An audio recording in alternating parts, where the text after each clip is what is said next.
the usual way of conceiving new projects in the world is you get the idea, you get financed, you start a company, and everything is wonderful. But of course, in our case, we started with an idea decades before it was even close to being something fundable as a company. So we couldn't count on the source of funding of any of the normal sources of funding in the world. We just had to count on some patrons showing up somewhere that shared the vision with us, or at least partially shared the vision with us. Luckily, we found. I wonder myself how often this occurs in the world in other pursuits. As far as I know, it's fairly unique. Our experience is fairly unique. We just happened onto basically a crazy entrepreneur, Alex Shore, who, without telling us where the money came from or how much there was or what we could and couldn't do, funded us with the best computer graphics laboratory in the world. I mean, it was a mecca that everybody came to. And when that dried up,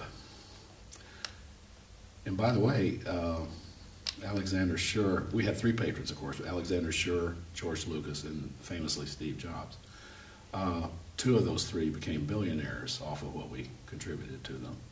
The first one, the bravest one, really, Alexander Shore, lost everything. After pouring, I would have guessed in today's dollars, it was probably $50 million into us. He got nothing out of it. In fact, his whole school, the New York Institute of Technology, was taken away from him.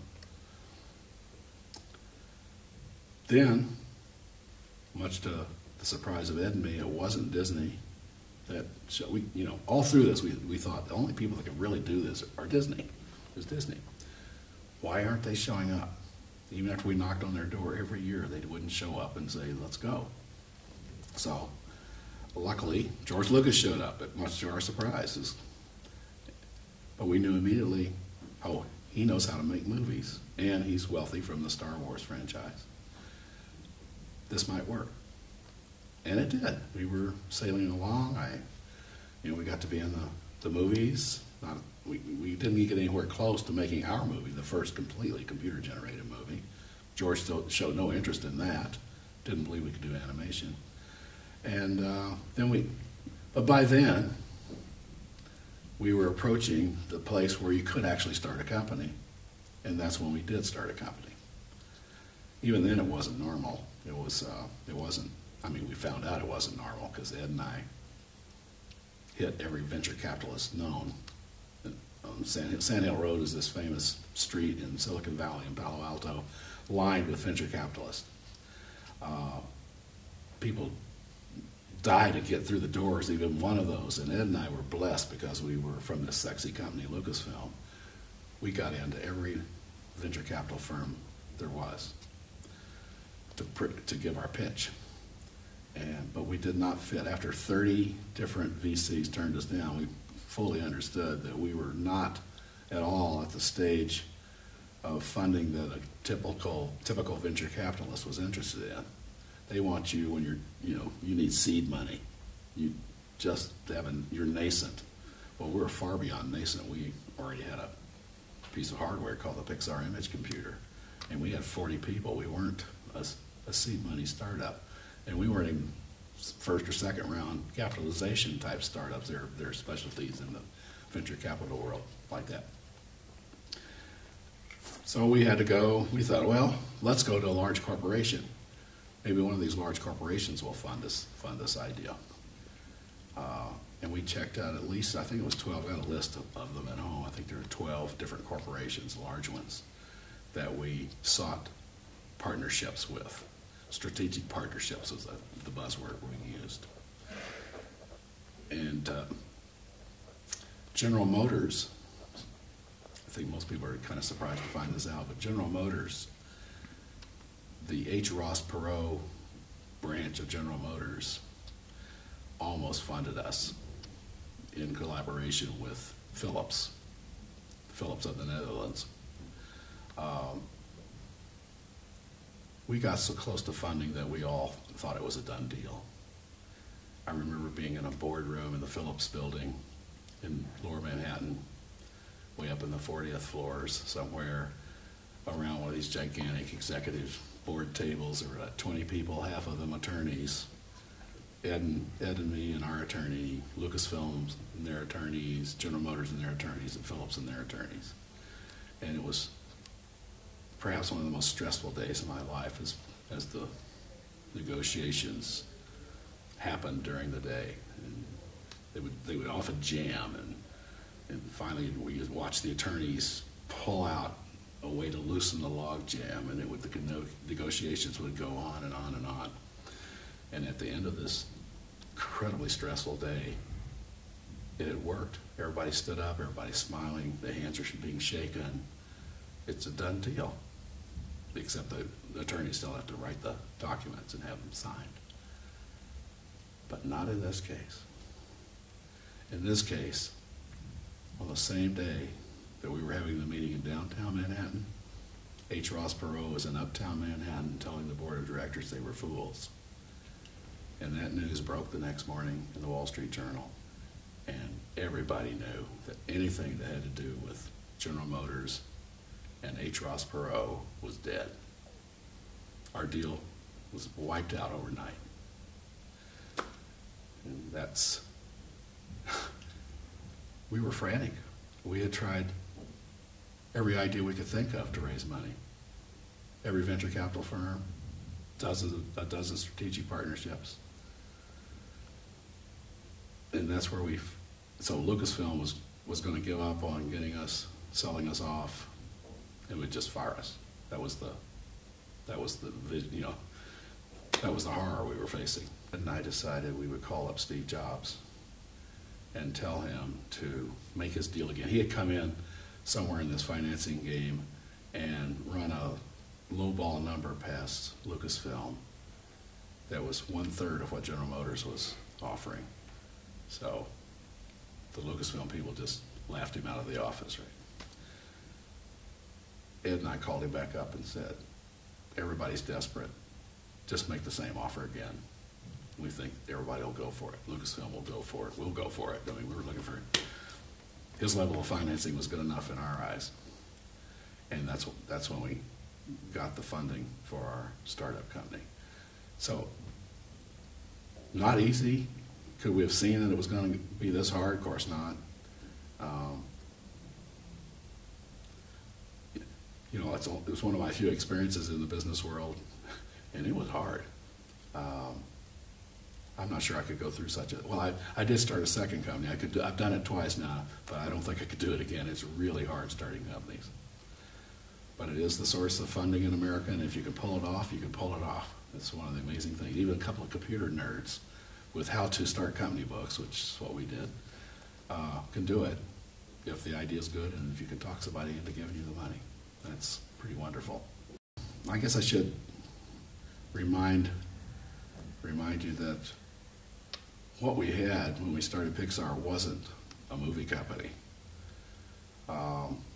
Because of my experience with this Japanese company had come to us to make, while we were still at Lucasfilm, to make the first feature film using computer graphics. And we got way into that project, assuming this was going to be it. When I finally ran the numbers very tightly for the first time and realized the computers are still too slow. So this would have been 1984-ish, 1985-ish, that this proposed movie, which is, we call it the monkey movie, was seriously considered. Moore's law, the power of computers, was just insufficient, and we could tell, back of the envelope calculation, we needed at least 5 more years. So the price of computation would drop another order of magnitude, and that making a movie would then become feasible. So the problem became how do we keep our 40 people together for 5 years waiting for Moore's law to get there? It couldn't be software. So we had the idea to start the company to protect these 40 people, but we didn't know what it was going to do. It couldn't be software, because software won't support 40 people. It had to be hardware. Well, we didn't We didn't know how to run a hardware company. But we did have a piece of hardware, the Pixar image computer, that we had built special for George Lucas, that we said, well, we could turn that prototype into a product. That's what they do at Silicon Valley all the time. We can do that. And we might not be very good at it, but if we can pull it off for 5 years, then we'll get to the stage where we can actually make a movie. So the company that we started and the company that Steve Jobs invested in was a hardware manufacturing company. And we had to bring in hardware, we had to bring in manufacturing people and engineering people, product marketing people, all of that stuff. It was just like a completely new world to me, because we didn't come from that. We got very good people, we made a great product, but it didn't work. We couldn't make enough money selling the Pixar image computer to keep the doors open. We should have failed. We would have in the real world. Our world wasn't real because we had this crazy man, Steve Jobs, funding us. And whenever the doors should have closed, basically if you have a company and you can't pay the bills, you're dead. We got to that stage several times. And Steve Jobs could not admit failure. He could not be perceived as a failure. In his own, he just wouldn't allow himself to be seen as a failure after having been kicked out of Apple. We were the first thing he had done after he got kicked out of Apple. He just couldn't sustain the embarrassment of having failed. So he would write a check, keep our doors open, take some of the equity away from the employees. By the way, this was a lot. It's often said that Steve bought Pixar from George Lucas. No, he didn't. He funded a spin-out. He was our venture capitalist. His money was used to capitalize the new company, but the employees owned we ran the company. George Lucas was down an hour and a half away running his own company called Next, and Ed and he and I were the board. So he didn't run Pixar. Nor had he bought it. It's just a normal spin out, normal Silicon Valley spin out. But after 3 or 4 rounds of running out of money and Steve writing yet another check, he finally did own the whole company. But if he bought it from anybody, he bought it from the employees. In other words, we cared more about keeping the company alive than what ownership percentage we had of the company, even to the point of having 0.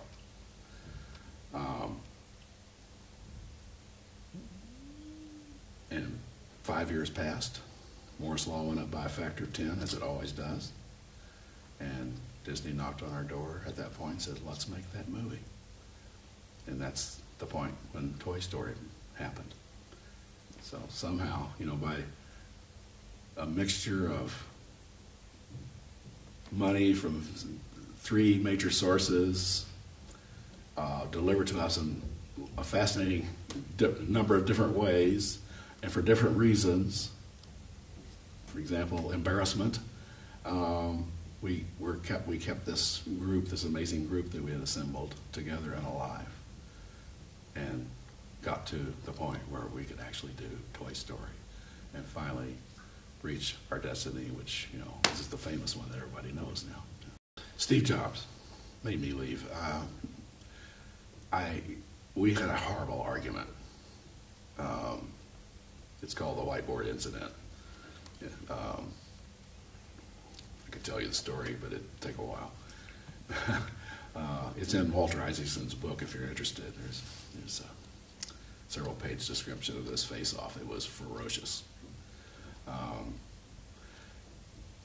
Basically, Pixar was a collegiate outfit. Ed and I come from academia, and you have to have a hierarchy in a company because you have to make decisions, but you don't have to treat people as if they're in a hierarchy.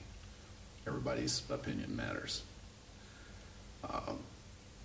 Steve Jobs was not that kind of person. He was a master-slave kind of person. And even though I only had to deal with him at board meetings, they were crucial to the company. And I could not sustain that kind of relationship. So I would back talk to him. And he tolerated it for several years.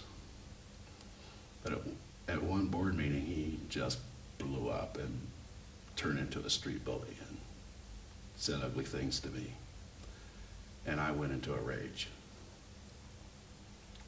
And that was it.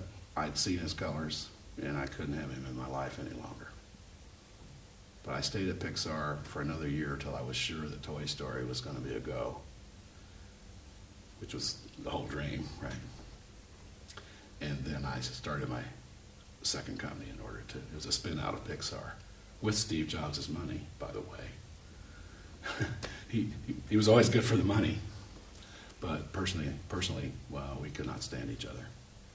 And of course, he was the guy with the power and the money, so it had to be me that left.